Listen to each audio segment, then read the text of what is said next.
الأوبن بوفيه واللي بيحصل فيه، بس أكيد بتوع الأوبن بوفيه مش أطمع من ابن أم حميدة. مين ابن أم حميدة ده؟ تعالوا أقول لكم مين هو ابن أم حميدة. كتير من اللي بيدخلوا الأوبن بوفيه بيلموا أطباقهم بالشكل ده، بالرغم إنهم مش هياكلوا بالكتير يعني نصه. هات كل الطعام فورا جميل. ابن أم حميدة هو أشعب الطماع، اللي بسببه طلع المثل اللي بيقول ده أطمع من أشعب. أشعب ده اتولد سنة 9 هجرياً، في حكايات بتقول إنه عاش حوالي 140 سنة. أشعب ده أو ابن أم حميدة كان ماشي في يوم ولقى جماعة قاعدين بياكلوا. طبعاً صاحبنا لما بيشوف الأكل بيتجنن خالص، فقال لهم بتاكلوا إيه؟ قالوا له سم عشان يمشي، ما هم عارفينه. دي خلطة سرية عاملاها مجيدة من مخلفات الحمار المخطط.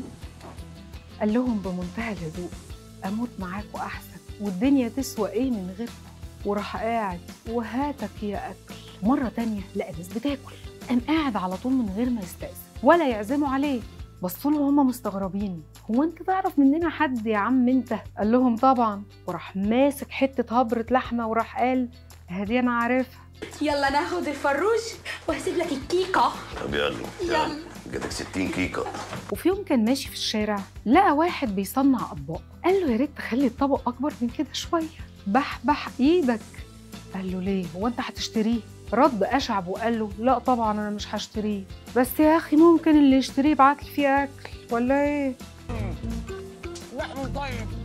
وفي يوم كان ماشي أشعب في الشارع والولاد بيجروا وراه ويضايقوه، حب يتخلص منهم. قال لهم عارفين بيت فلان؟ روحوا له بسرعه، اللي في اخر الحاره ده عامل عزومه كبيره وفيها اكل كتير. الولاد اول ما سمعوا كده فرحوا وسابوه وجريوا ناحيه البيت اللي قال لهم عليه. وقف يتفرج عليهم وهم بيجروا، وفجاه وهم بيجروا ابتدى يجري وراهم وقال لحسن فعلا يكون في اكل بصحيح.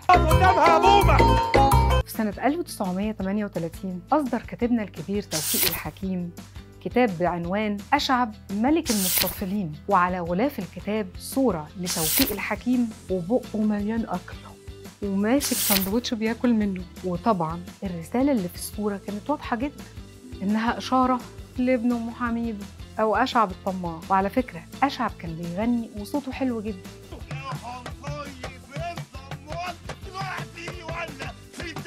لدرجة إنهم قالوا إن صوته ولا صوت البلبل. خلصت حلقتنا، ما تنسوش في الأوبن بوفيه تاخدوا اللي يكفيكوا بس. بون أبيتي.